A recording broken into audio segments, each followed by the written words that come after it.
Halo guys, apa kabar kalian semua para kang gosip dan para kang gibah? Di video kali ini, Mincu bakal bahas film yang berjudul Old Boys 2003. Film ini menceritakan tentang seorang pria yang dikurung dan diculik selama 15 tahun akibat ngintip orang yang sedang ewitan. Penasaran kan seperti apa ceritanya? Oke lah, sebelum ke videonya, Mince ingetin buat kalian semua jangan lupa di-subscribe ya guys, biar kalian gak ketinggalan video menarik lainnya. Kisah dibuka dengan memperlihatkan seorang pria bernama Oh Dae-soo. Dae-soo adalah pria kang mabok yang suka amuk-amukan.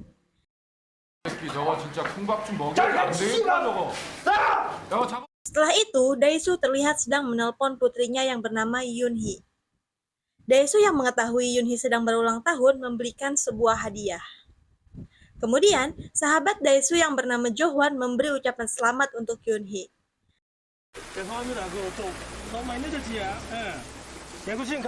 Setelah Jo-hwan selesai menelepon Yoon-hee, alangkah terkejutnya ia melihat Dae-soo yang sudah menghilang secara misterius.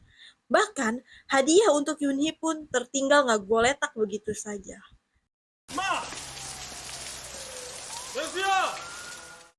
Dan film Old Boy 2003 pun baru dimulai.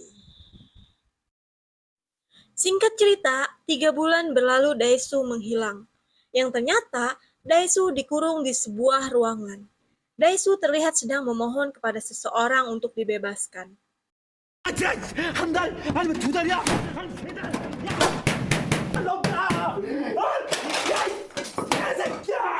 Dae-soo yang udah 3 bulan dikurung pun merasa jengkel. Dan akhirnya, ia pun amuk-amukan. Bulan-bulan, bahkan hingga bertahun-tahun Dae-soo dikurung di tempat terkutuk itu. Kemudian, terlihat asap gas yang memenuhi kamar Dae-soo. Saat Dae-soo menghirup gas itu, ia pun akhirnya tak sadarkan diri. Lalu datang 2 pria yang mencukur rambut Dae-soo. Bahkan, pria itu menggantikan pakaian dan membersihkan kamar Dae-soo. Kemudian, terlihat pria itu mengambil darah Dae-soo. Saat Dae-soo tersadar, ia melihat televisi yang memberitakan bahwa istrinya Dae-soo yang bernama Jahyun telah tewas secara mengenaskan. Media memberitakan bahwa Jahyun dibunuh oleh suaminya, yaitu Dae-soo. Karena tidak ada yang mengetahui keberadaan Dae-soo, akhirnya kepolisian menetapkan Dae-soo sebagai buronan. Di sini bisa disimpulkan bahwa si penjahat memfitnah Dae-soo. Lalu tiba-tiba Dae-soo berhalusinasi melihat semut keluar dari tubuhnya. Hal itu membuat Dae-soo kejang-kejang.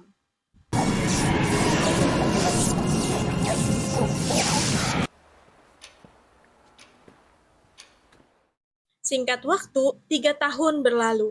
Dan selama Dae-soo dikurung, ia hanya menjalani hari dengan menonton televisi. Dae-soo mulai menulis semua yang ia alami di buku diary-nya. Setiap hari, Dae-soo terus membakbuk-bakbuk tembok sambil memikirkan siapa yang mengurungnya. Dae-soo berkata, jika ia bebas, maka Aing akan membunuh bajingers yang mengurungnya itu. 누가 날 가뒀을까? 용삼. Kemudian, Dae-soo mentato tangannya untuk setiap tahun waktu yang telah ia habiskan di ruangan terkutuk itu. Waktu terus berlalu. Bahkan hingga 15 tahun lamanya Dae-soo terkurung di sana. Namun, Dae-soo terus meyakinkan dirinya bahwa ia pasti akan bebas dari ruangan terkutuk itu. Saat gas asap kembali keluar, Dae-soo yang udah pingsan tiba-tiba didatangi oleh seorang wanita. Wanita itu menghipnotis Dae-soo. Ia memberi Dae-soo sugesti seolah-olah berada di padang ruyuk. Dan saat Dae-soo tersadar, ia pun ternyata telah bebas. Dae-soo yang masih lelungu melihat seorang pria. Pria yang sedang depresi itu ternyata hendak bunuh diri.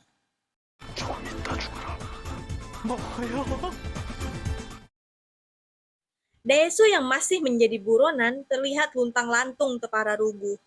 Dan dengan tengilnya, ia ingin menjajal ilmu rawa rontek yang sudah ia pelajari selama 15 tahun di kurungan.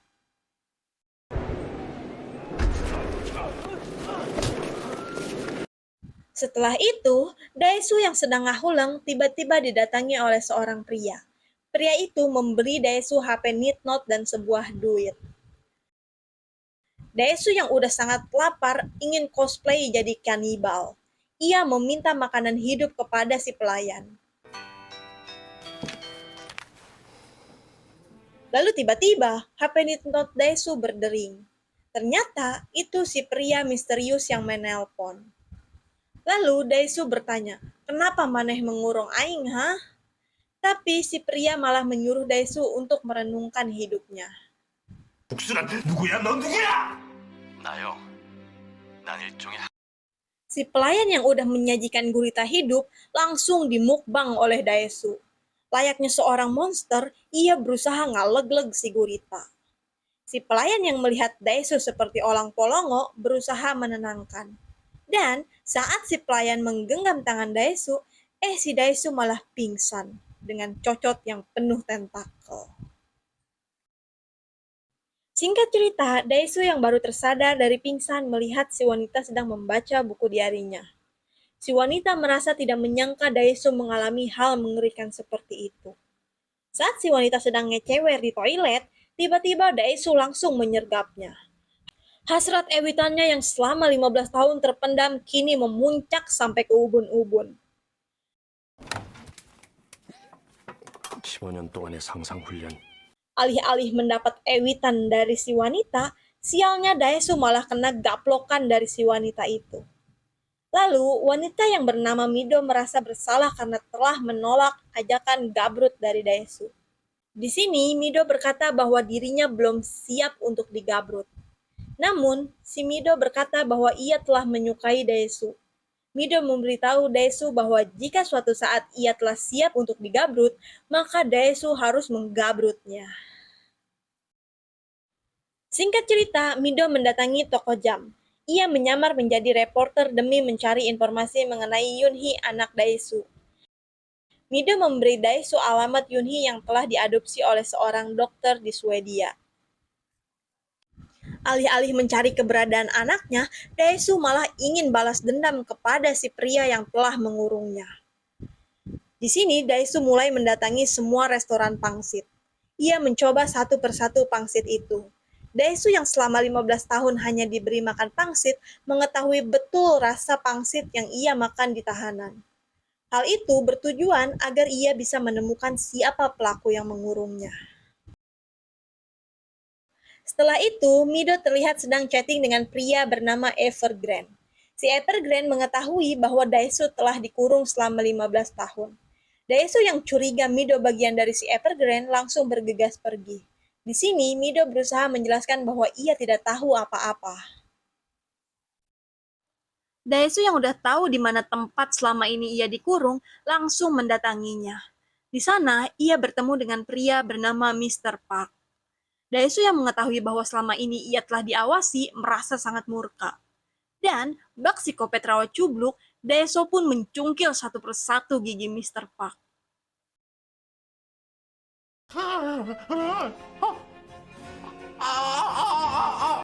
Namun sepertinya Mr. Park hanya menyewakan tempat pengurungan saja.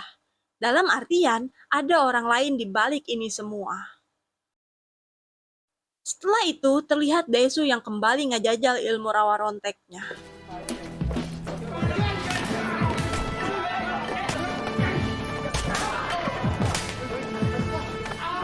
Dengan kondisi yang udah bara ronyok, Daesu pun luntang-lantung di jalanan. Karena kondisinya yang lemah, ia pun akhirnya terjatuh. Namun untungnya ada pria yang membantunya. Dan ternyata si pria itu mengetahui nama Daesu. 잘 가라고 대수. Saat Daesu tersadar, ternyata ia berada di apartemen Mido. Daesu menemukan syal ungu milik si pria. Sedangkan di kejauhan, ada seorang yang sedang mengintai dan memotret Daesu. Singkat waktu, Daesu mendatangi Johwan sahabatnya. Di sini, Daesu mencari informasi mengenai si pria Evergrande. Setelah itu, terlihat Daesu yang sedang mengikat Mido. Daesu mencurigai bahwa Mido ada kaitannya dengan si Evergrande. Lalu tiba-tiba, Johwan memberitahu alamat si Evergrande. Daesu yang sudah mengetahui alamatnya pun langsung bergegas menemui si Evergreen. Yang ternyata, si Evergreen adalah orang yang membantu Daesu saat sedang bararonyok. Di sini, si Evergreen memberitahu bahwa Daesu harus mencari tahu mengapa ia diperlakukan seperti itu. Evergreen memberi waktu sampai tanggal 5 Juli. Jika Daesu tidak berhasil menemukan jawabannya, maka Evergreen akan membunuh Mido. Daesu yang udah muak melihat banget Kopet si Evergreen berusaha menyerangnya.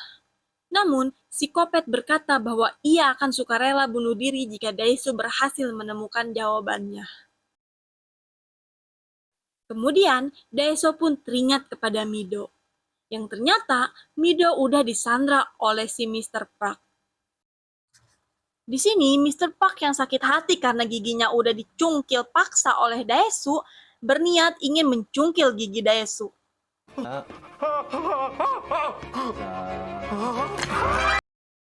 Namun ternyata, ia cuma prank. Karena ia mendapat banyak duit dari si Evergreen, akhirnya Mr. Park pun tidak jadi mencungkil gigi Daesu. Setelah itu, Daesu dan Mido berusaha melarikan diri. Mido yang udah jatuh cinta pada Daesu mengajaknya untuk ewitan. Dan terjadilah adu gabrut di antara mereka. Saat mereka sedang tertidur lelap, asap gas memenuhi ruangannya. Dan ternyata si Evergreen masuk ke kamar Daesu. Singkat waktu, saat Daesu terbangun, alangkah terkejutnya ia melihat tangan si Mr. Park yang udah buntung. Daesu yang mengetahui sedang disadap oleh si Kopet Evergreen langsung meminta seseorang untuk menemukan alat penyadapnya. Setelah alat sadap berhasil dilepas, Daesu kembali mencari informasi mengenai si Kopet Evergreen. Di sini diketahui bahwa si Evergreen adalah alumni dari SMA Sanghok, alias Evergreen Old Boys School. Singkat cerita, Daesu dan Mido mendatangi sekolah itu. Ia mencari berkas buku tahunan siswa.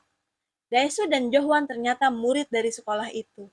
Di sana, Daesu menemukan wajah si Evergreen, yang ternyata bernama asli Lee Woo-jin.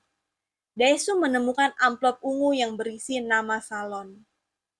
Kemudian, Daesu bertanya mengenai wanita bernama Lee So-ah yang seangkatan dengan mereka.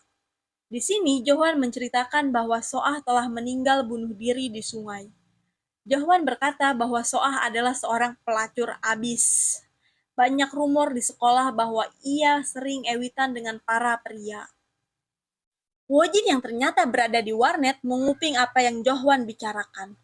Lalu, tanpa banyak bacrot, ia pun langsung membakbuk-bakbuk si Johan hingga rungkad.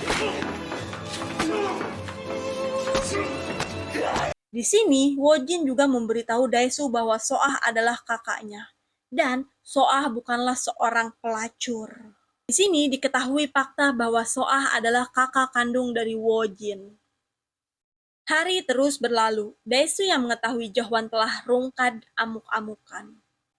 Kemudian ia mendatangi Mr. Park. Daesu meminta si Mr. Park untuk mengurung Mido sampai tanggal 5 Juli. Singkat cerita, Daesu mendatangi salon yang ada di brosur. Ia meminta agar si emas salon memberinya informasi mengenai So-ah. Si emak memberitahu bahwa So-ah bunuh diri karena kemungkinan ia hamil. Namun sebenarnya, So-ah bukanlah seorang pelacur seperti rumor yang beredar. Dan ternyata, orang yang menyebarkan rumor itu adalah Johwan, sahabat Daesu. Dan akhirnya, Daesu pun flashback. Daesu mengingat bahwa ia pernah berbincang dengan So-ah di sekolah. Setelah itu, Daesu melihat seorang pria yang berlari ke arah gudang. Karena Daesu penasaran dan kepo, ia pun mengikutinya. Saat Daesu sedang mengintip, ia melihat So-ah dengan seorang pria. Yang ternyata, pria itu adalah Woo-jin, adik kandungnya sendiri. Di sana, So-ah dan si Woo-jin melakukan adegan yang tak senonoh. Saat So-ah bercermin, alangkah terkejutnya ia melihat Daesu yang sedang ngintip. Setelah itu, adegan beralih pada Daesu dan Johwan. Daesu yang udah ngintip Soah lagi ewitan memberitahu hal itu kepada Johwan. Dan dari sinilah awal mula rumor Lee Soah sebagai pelacur menyebar. Johwan menyebarkan rumor itu ke semua orang. Daesu yang sudah mengetahui penyebab ia dikurung langsung mendatangi Wojin.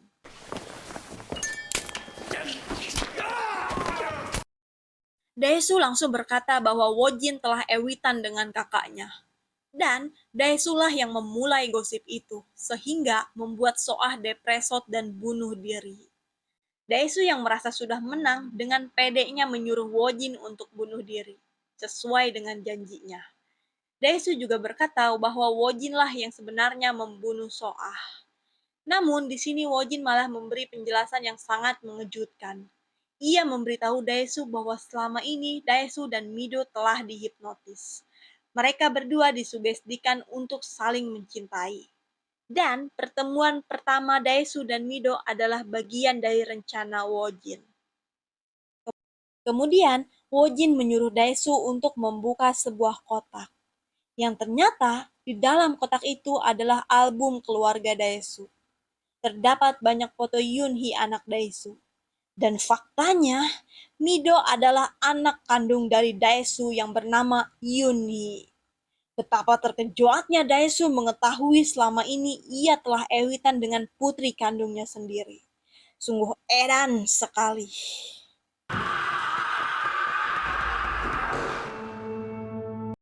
Daesu yang sudah sangat murka berusaha menyerang Wojin. Namun sialnya, ia malah dibakbuk-bakbuk oleh si pengawal.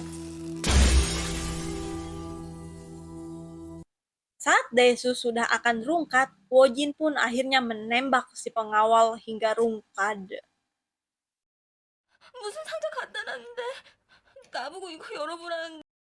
Lalu Shin beralih kepada Mido yang sedang menelpon Daesu. Ia menangis ketakutan lantaran di hadapannya ada kotak berwarna ungu. Daesu yang tahu isi kotak itu adalah album keluarga mereka sangat panik. Ia meminta agar Mido tidak membuka kotak itu. Daesu yang takut Mido mengetahui bahwa selama ini ia ewitan dengan ayahnya memohon ampun kepada Wojin. Daesu berkata bahwa ia rela menjadi anjingnya yang setia.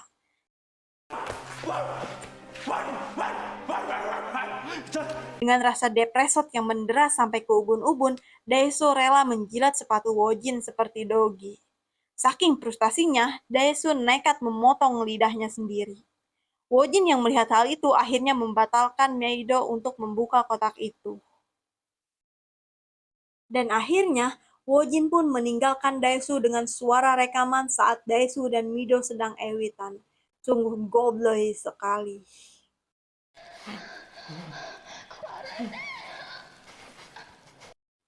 Sedangkan Wojin yang sudah berhasil balas dendam, teringat akan masa lalu saat Soah bunuh diri. Ia menangis mengingat Soah yang sangat ia cintai.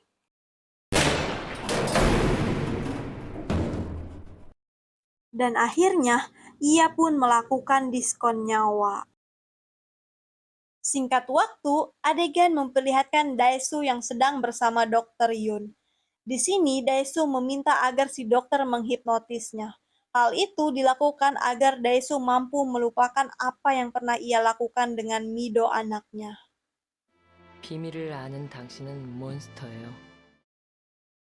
Kemudian, film pun diakhiri dengan perkataan cinta Mido untuk Daesu.